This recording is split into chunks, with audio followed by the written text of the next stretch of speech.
नमस्कार, मैं हूं अर्जिता मिश्रा और आप देख रहे हैं इंडिया पब्लिक खबर। इस वक्त पूरे देश की नजरें 3 चुनावी राज्यों पर टिकी हुई हैं। एक तो यूपी, जहां 10 में से 9 सीटों पर उपचुनाव होने हैं, और इसके साथ ही महाराष्ट्र और झारखंड विधानसभा चुनाव को लेकर भी हर ओर सियासी गर्मी बढ़ती महसूस हो रही है। वहीं इन सबके बीच झारखंड में बीजेपी के भीतर काफी अजीबोगरीब सिचुएशन देखने को मिल रही है। हेमंत सोरेन के जेल जाने के बाद झारखंड सीएम की कुर्सी संभालने वाले जेएमएम के पूर्व कद्दावर नेता चंपई सोरेन के कुछ ही वक्त पहले बीजेपी में शामिल होकर नई पारी की शुरुआत करने के बाद लगातार जेएमएम के निशाने पर रहे चंपई सोरेन की मुश्किलें बीजेपी में भी अब एक बार फिर से बढ़ती दिखाई दे रही है। और इसको लेकर असम सीएम हेमंत बिस्व शर्मा का ऐसा बयान आया है जिसको लेकर हर तरफ चर्चा तेज हो गई है।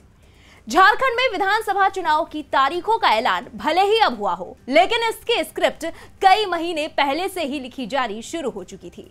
चाहे यहाँ की सत्ता पर काबिज झारखंड मुक्ति मोर्चा की सरकार की बात हो या फिर विपक्ष के खेमे में बैठी बीजेपी, दोनों ही तरफ से आए दिन ऐसे तमाम चौंकाने वाले सियासी स्क्रीन प्ले देखने को मिले कि बीते कुछ महीनों में ही झारखंड का पॉलिटिकल सिनेरियो बिल्कुल बदल चुका है, जिसकी धुरी बनकर सामने आए कभी जेएमएम के सीनियर लीडर के साथ ही कुछ दिन के लिए झारखंड के सीएम रहे और अब बीजेपी की तरफ से प्रत्याशी बनाए गए चंपई सोरेन। पहले तो चुनाव से ठीक पहले दल बदलने को लेकर उन पर आरोपों के तीखे तीर छोड़े गए, लेकिन अब बीजेपी की तरफ से उनको और उनके बेटे को टिकट दिए जाने को लेकर भी तमाम तरह की बयानबाजियां देखने को मिल रही है। और इसी बीच असम के मुख्यमंत्री हेमंत बिस्व शर्मा का एक बयान भी खूब सुर्खियां बटोर रहा है। झारखंड विधानसभा चुनाव के लिए बीजेपी ने बीते शनिवार को अपने उम्मीदवारों की पहली लिस्ट जारी कर दी।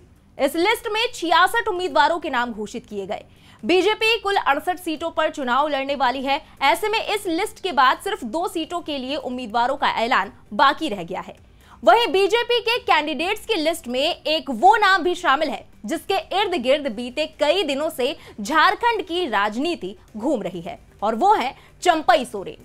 पहले जेएमएम का एक अहम हिस्सा रहे पूर्व सीएम चंपई सोरेन और उनके बेटे दोनों ही अब बीजेपी की तरफ से चुनावी मैदान में हैं।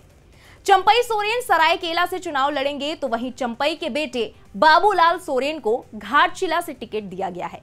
हालांकि बीजेपी की लिस्ट सामने आने के बाद से प्रत्याशियों के नामों को लेकर नई महाभारत छिड़ गई है और बीजेपी पर टिकट बंटवारे में परिवारवाद को प्रमोट करने का आरोप लगाया जा रहा है।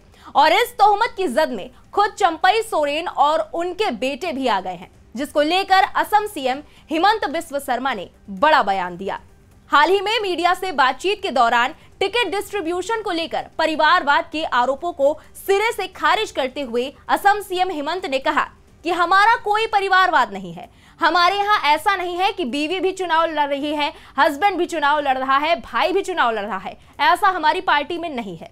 वहीं उन्होंने चंपई सोरेन और उनके बेटे को परिवारवाद के चलते टिकट दिए जाने को लेकर भी बयान दिया। उन्होंने कहा कि आपको चंपई सोरेन को थोड़ा अलग से देखना पड़ेगा। वो बीजेपी में नहीं थे, उन्हें बीजेपी में बुलाया गया था। जरा सुनिए कि सीएम हेमंत बिस्व शर्मा ने क्या कुछ कहा। हमारा कोई परिवारवाद नहीं है। अर्जुन मुंडा जी नहीं लड़ा है, तब जाके उनका पत्नी लड़ा है। रघुवर दास जी चुनाव नहीं लड़ा है, तब जाके उनका पूर्णिमा जी लड़ा है। तो हमारा ये ऐसा नहीं है कि बीबी भी लड़ रहा है, हस्बैंड भी लड़ रहा है, उनका भाई भी लड़ रहा है, ऐसा हमारा पार्टी में नहीं है। देखिए, संफाई जी आने का समय ही कुछ बाद हुए थे। संफाई जी हमारा पार्टी में नया नया आया है। योगदान का समय, ज्वाइनिंग का समय उनका साथ कुछ बातें हुआ है, उस बात को अमल किया गया है। लेकिन संफाई जी को आप थोड़ा सा अलग से देखना पड़ेगा, इसलिए वो बीजेपी में नहीं थे। उनको बीजेपी में बुलाया गया था, बीजेपी में उनका ज्वाइनिंग हुआ था और ज्वाइनिंग का समय कुछ बातें हुए थे, उसको आश्वासन दिया गया था, तो उनको हम निभा रहा हूं। लेकिन आप अगर संफाई सोरेन जी और उनका बेटा का बात छोड़ देता है, जो हमारे लिए भी एक नया एक्सपेरिमेंट है, हमारा यहाँ में तो कोई परिवारवाद हुआ ही नहीं। अब यहाँ एक सवाल ये उठता है कि सीएम हेमंत बिस्वा शर्मा ने आखिर चंपई सोरेन को लेकर ऐसा क्यों कहा कि वो किस तरह के आश्वासन की बात कर रहे थे। असल में बीते अगस्त महीने में चंपई जब जेएमएम को छोड़कर बीजेपी में आए तो कुछ शर्तों के साथ उन्होंने बीजेपी का हाथ थामा था। खबरों के मुताबिक बीजेपी में शामिल होने से पहले जब चंपई सोरेन 3 दिनों के लिए दिल्ली गए थे तो वहां बीजेपी के नेताओं से मुलाकात की थी। इसके अलावा तब खबरें ये भी सामने आई थी कि बीजेपी से उनके बेटे बाबूलाल सोरेन को सिंहभूम की घटशिला सीट से टिकट देने की बात कही जा रही थी। बाबूलाल सोरेन लंबे वक्त से घटशिला में काम कर रहे हैं। इस सीट पर वर्तमान में जेएमएम के रामदास सोरेन का कब्जा है। ऐसे में ये तो तय है कि जरूर सीएम हेमंत का इशारा इसी डील को लेकर था। हालांकि इससे पहले जब चंपई सोरेन जेएमएम में थे तब सबसे पहले 1991 के उपचुनाव में पहली बार सरायकेला सीट से वो विधायक चुने गए। 2009 में चंपई को पहली बार झारखंड सरकार में मंत्री बनाया गया। चंपई इसके बाद अर्जुन मुंडा और हेमंत सोरेन की सरकार में भी मंत्री बने। 2019 में वो जमशेदपुर सीट से लोकसभा के चुनाव में उतरे लेकिन हार गए। इसके बाद अब 2024 की शुरुआत में जब हेमंत सोरेन जेल गए तो झारखंड मुक्ति मोर्चा ने उन्हें मुख्यमंत्री की कुर्सी सौंपी। गौर करने वाली बात है कि हेमंत सोरेन की लीडरशिप के दौरान में इस साल की शुरुआत से ही काफी उथल-पुथल का दौर झारखंड में देखने को मिला। जनवरी में भ्रष्टाचार के एक मामले में जेल जाने के कारण हेमंत सोरेन को मुख्यमंत्री पद से इस्तीफा देना पड़ा, जिसके बाद चंपई सोरेन को सीएम बनाया गया। हालांकि जमानत मिलने के बाद हेमंत सोरेन ने 156 दिनों के भीतर चंपई सोरेन से अपनी भूमिका वापस ले ली, जिसके बाद चंपई सोरेन बेटे के साथ बीजेपी में शामिल हो गए।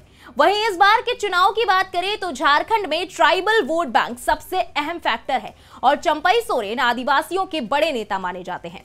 चंपई सोरेन झारखंड के कोल्हान इलाके से हैं और इस क्षेत्र में विधानसभा की 14 और लोकसभा की 2 सीटें हैं। चंपई 7 बार के विधायक हैं और पूर्व सीएम भी रह चुके हैं। यहां आपको बता दें कि झारखंड विधानसभा चुनाव 2024 में बीजेपी ने एनडीए में शामिल सहयोगी दलों के साथ मिलकर चुनाव लड़ने का फैसला लिया है। इसके तहत झारखंड विधानसभा की 81 में से 68 सीटों पर बीजेपी उम्मीदवार उतारने का निर्णय ले रही है। वहीं 10 सीटें आजसू पार्टी, 2 सीटें जेडीयू और 1 सीटें एलजेपी-आर के हिस्से छोड़ी गई हैं। बीजेपी की पहली लिस्ट की खास बात यह है कि इसमें 4 पूर्व सीएम चंपई सोरेन, रघुवर दास, अर्जुन मुंडा और मधु कोड़ा के बेटे, बहू और पत्नी को टिकट मिला है, जबकि 5वें पूर्व सीएम बाबूलाल मरांडी खुद धनबाद सीट से और चंपई सोरेन सरायकेला सीट से चुनावी मैदान में है। जबकि बीजेपी की इस लिस्ट को लेकर परिवारवाद के आरोप इसलिए भी लग रहे हैं क्योंकि राज्य के पूर्व मुख्यमंत्री और वर्तमान में ओडिशा के राज्यपाल रघुवर दास की बहू पूर्णिमा दास को जमशेदपुर पूर्वी सीट से पार्टी ने प्रत्याशी बनाया है। वहीं पूर्व सीएम चंपई सोरेन को सरायकेला और चंपई सोरेन के बेटे बाबूलाल सोरेन को घाटशिला से टिकट दिया गया। इसके साथ ही झारखंड के पूर्व मुख्यमंत्री और पूर्व केंद्रीय मंत्री रहे अर्जुन मुंडा की पत्नी मीरा मुंडा को पोटका विधानसभा से टिकट दिया गया। झारखंड के ही पूर्व मुख्यमंत्री रहे मधु कोड़ा की पत्नी गीता कोड़ा को भी जगन्नाथपुर विधानसभा सीट से प्रत्याशी बनाया गया है। वहीं धनबाद के सांसद ढुल्लू महतो के भाई शत्रुघ्न महतो को बाघमारा से मैदान में उतारा गया। झारखंड में 13 और 20 नवंबर को 2 चरणों में मतदान होने हैं और नतीजे 23 नवंबर को सामने आएंगे। इस वक्त झारखंड में झारखंड मुक्ति मोर्चा के नेतृत्व वाली इंडिया ब्लॉक की सरकार है, जहां जेएमएम राज्य में एक मजबूत स्थिति में नजर आ रही है, तो वहीं बीजेपी भी विधानसभा चुनावों को लेकर काफी अटैकिंग मोड में है। बीजेपी इस विधानसभा चुनाव में झारखंड मुक्ति मोर्चा और कांग्रेस के गठबंधन को सत्ता से उखाड़ फेंकने की कोशिश कर रही है। ऐसे में जेएमएम के पास साख बनाए रखने की चुनौती है, तो बीजेपी एक और राज्य जीतने के लिए जंग करती नजर आ रही है। अब देखना यह अहम होगा कि क्या चंपई बीजेपी के लिए आदिवासियों के दिलों में वो जगह बना पाते हैं जो उन्होंने जेएमएम में रहते हुए उस वक्त जेएमएम के लिए बनाई थी, या फिर बीजेपी का ये दांव फेल साबित होता है। फिलहाल इस खबर पर आपका क्या कहना है, कमेंट में लिखकर अपनी राय जरूर बताएं। बने रहे इंडिया पब्लिक खबर के साथ। हमारे YouTube चैनल को सब्सक्राइब करें, बेल आइकन दबाना बिल्कुल ना भूलें।